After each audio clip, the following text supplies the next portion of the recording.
Hi students, welcome back to English journey. இப்போ not only but also அப்படின்னா என்ன அர்த்தம்னா, இது மட்டும் இல்லை அதுவும் தான் அப்படின்னு அர்த்தம். இது எங்கெல்லாம் நம்ம யூஸ் பண்ணலாம்? எனக்கு டான்ஸ் தெரியும், அதே மாதிரி எனக்கு பாட தெரியும்.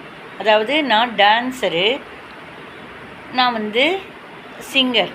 இது எப்படி சொல்லணும்னா, நான் டான்ஸர் மட்டும் இல்லை, நான் சிங்கரும் தான் அப்படிங்கிறதுக்கு I am not only a dancer, நான் டான்ஸர் மட்டும் இல்லை பட் ஆல்சோ சிங்கர்.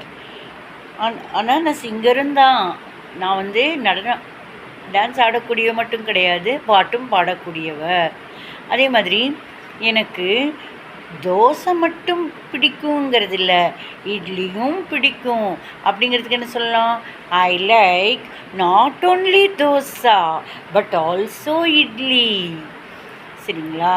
அதே மாதிரி எனக்கு கிராமமும் பிடிக்கும், அதே மாதிரி டவுனும் பிடிக்கும், நகரம் அதாவது டவுனும் பிடிக்கும்.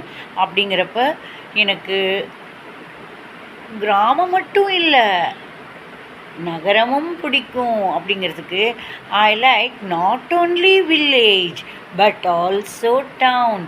எங்கெல்லாம் பேசணும்னு நினைக்கிறீங்களோ பேசுங்க. தேங்க்யூ.